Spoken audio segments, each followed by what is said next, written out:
Hello my friends, welcome back to the channel Ashish sir. आज के इस वीडियो में हम डिस्कस करने वाले हैं इंपॉर्टेंस ऑफ मैक्रो इकोनॉमिक्स।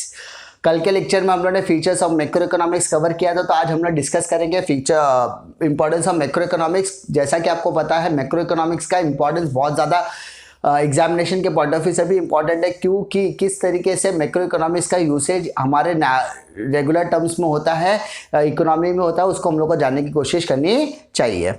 जैसा कि आपको पहला जो इंपॉर्टेंस दिख रहा है, functioning of an economy. Macro economic analysis gives an idea of the function of economic system. It helps us to understand the behaviour pattern of aggregate variable in a large and complex economic system. यानी जितनी भी economy है वो किस तरीके से काम करता है उसको समझना बहुत ज़्यादा ज़रूरी है हमारे लिए। तो मैक्रो इकोनॉमिक्स हमको आइडिया देता है कि भाई नेशनल इनकम क्या होता है, कमर्शियल बैंक क्या किस तरीके से काम करता है, सेंट्रल बैंक हमारा किस तरीके से काम करता है, फिस्कल पॉलिसी कौन बनाता है, मॉनेटरी पॉलिसी किस तरीके से फ्रेमवर्क की जाती है, what is budget, budgetary control क्या होता है। ये सारी चीज़ों के बारे में एनालाइज करने का जो बड़ा प्रॉस्पेक्ट है, एग्रीगेट डिमांड पे प्रॉस्पेक्ट है, एग्रीगेट सप्लाई के ऊपर जो प्रॉस्पेक्ट है, उसकी जो फैक्टर्स है, लैंड, लेबर, कैपिटल, एक्सपोर्ट व इम्पोर्ट, जितने भी फैक्टर जो इकोनॉमी के लिए बहुत ज़्यादा इंपॉर्टेंट है, सारे फैक्टर्स के ऊपर विचार विमर्श करना, उसकी जानकारी देने का जो भी कार्य है वो काम करना कौन करता है, मैक्रो इकोनॉमिक्स करता है। तो ये मैक्रो इकोनॉमिक्स बहुत ही ज्यादा इंपॉर्टेंट रोल प्ले करता है इकोनॉमी के फंक्शनिंग करने के लिए। Second, economic fluctuations. Macroeconomic help to analyze the causes of fluctuation in income, output, employment and makes an attempt to control them and reduce the severity. यानी macro economics हमें मदद करता है कि जो हमारा इनकम लेवल है, आउटपुट लेवल है, उसके बाद हमारा जो भी एम्प्लॉयमेंट लेवल है उसको समझना, वो किस तरीके से इंक्रीज या डिक्रीज हो सकता है। अगर हम लोग डिप्रेशन कैटेगरी में जाते हैं या इन्फ्लेशन या डिफ्लेशन, तो हमको किस तरीके से उन सारी सिचुएशन को देखना है, एनालाइज करना है, और अगर हमारे लिए इन्फ्लेशन तो उसको किस तरीके से ओवरकम करना है, वो सारी चीज़ों का एनालाइज करने के लिए ही मैक्रो इकोनॉमिक्स मदद करता है।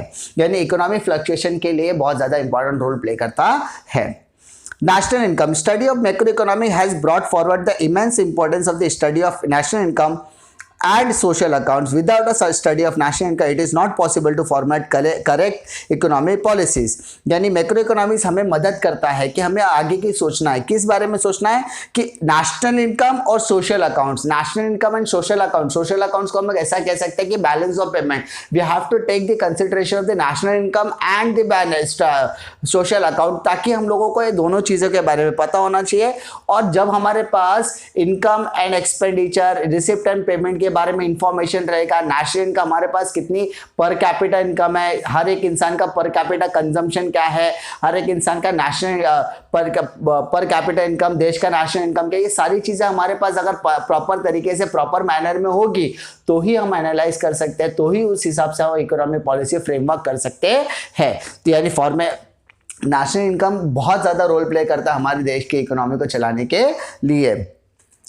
Economic development. Advanced study in the macroeconomy helps to understand the problem of developing countries such as poverty, inequalities of income and wealth, differences in the standard of living of the people, etc. It suggests important step to achieve economic development. यानी जितने भी developing countries होती है, जितने भी under develop country है, उनके पास बहुत सारी प्रॉब्लम्स होती है, पॉवर्टी होती है, उनके पास अनएम्प्लॉयमेंट का प्रॉब्लम होता है। तो इस सारी प्रॉब्लम से ओवरकम करने के लिए हमको जो टैक्टिक्स इस्तेमाल करनी पड़ती है, हमें जो हथकंडा अपनाना पड़ता है, जो सॉल्यूशन हमें अप्लाई करना होता है, वो सारे सजेशंस को देखना ही इकोनॉमिक डेवलपमेंट के लिए बहुत ज़्यादा इंपॉर्टेंट होता है। तो मैक्रो इकोनॉमिक्स क्या करता है, इन सारी चीज़ों के ऊपर पॉलिसी फ्रेमवर्क करने का काम करता है। अगर माइक्रो इकोनॉमिक्स के रिपोर्ट को एनालाइज करने के बाद जब मैक्रो इकोनॉमिक्स पॉलिसी फ्रेमवर्क करता है, तो वो पॉलिसी फ्रेमवर्क हमारे इकोनॉमिक डेवलपमेंट का बेस बन जाता है। Fifth, performance of an economy, यानी इकोनॉमी किस तरीके से परफॉर्म करती है। Micro economy helps to analyse the performance of an economy. National income estimate used to measure the performance of economy over a time by comparing the production of the goods and services in one period with that of the other period. यानी एक particular time, यानी मान लीजिए 2011 में हमारा जो macro economics ने analyse किया होगा कि हमारा जो नेशनल इनकम क्या है, हमारे यहाँ पे कितनी पॉपुलेशन है, पॉपुलेशन काउंटिंग किया होगा, नेशनल इनकम क्या है, नेशनल आउटपुट हमारा क्या था, पॉवर्टी लेवल क्या था, अनएम्प्लॉयमेंट लेवल क्या था, और 2021 में जो जनगणना आने वाली, जो पॉपुलेशन काउंटिंग, तो वो दोनों चीज़ों की कंपैरिजन होगा और उस कंपैरिजन के बेसिस पे पता चलेगा कि हमारी इकोनॉमी डेवलपमेंट की तरफ है या अंडर डेवलपमेंट की तरफ है, हमारी जो इकोनॉमी वो डेवलपिंग कर रही है या नहीं कर रही है। तो परफॉर्मेंस को एनालाइज करना ही माइक्रो इकोनॉमिक्स का मेन एस्पेक्ट माना जाता है कि हम जो भी स्ट्रैटेजी अडॉप्ट करेंगे इकोनॉमी को डेवलप करने के लिए वो इस बेसिस पे होगा। लेकिन हर डेवलपमेंट प्रोसेस पिछली वाली डेवलपमेंट प्रोसेस से क्या किया जाता है, कंपेयर किया जाता है, यानी हमें परफॉर्मेंस चेक करना आना चाहिए। Study of macroeconomic variables. To understand the working of the economy, study of macroeconomic variables are very important. Main economic problems are related to the economic variables such as behavior of total income, output, employment and general price level in the economy. यानी जब हम लोग macro economics की बात करते हैं तो हम वो मैक्रो इकोनॉमिक लेवल की ही बात करेगा, मैक्रो इकोनॉमिक वेरिएबल की है एनालिसिस की बात करेगा, वो नेशनल इनकम की बात करेगा, नेशनल आउटपुट की बात करेगा, अनएम्प्लॉयमेंट लेवल की बात करेंगे, जनरल प्राइस लेवल की बात करेंगे, ताकि हमें सिर्फ मैक्रो यानी बड़े एग्रीगेट लेवल पे ही एनालाइज करने आना चाहिए।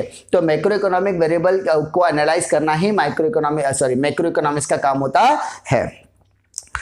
Level of employment. Macroeconomics helps to analyze the general level of employment and output in the economy.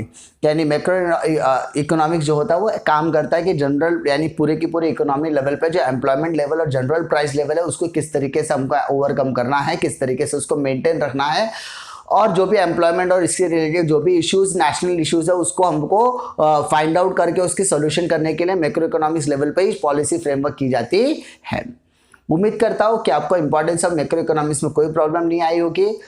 अगर किसी भी तरीके की तकलीफ आती है तो कमेंट सेक्शन पे आप जा सकते हो, और अगर वीडियो पसंद आता तो लाइक करो, दोस्तों में शेयर करो, और इसी तरीके के कंटेंट के लिए इस चैनल पर बने रहिए। एजुकेशनल अपडेट के लिए मेरे मेन चैनल को भी सब्सक्राइब करके रखिए। मिलता हूँ मैं आपको नेक्स्ट वीडियो में, तब तक के लिए जय हिंद।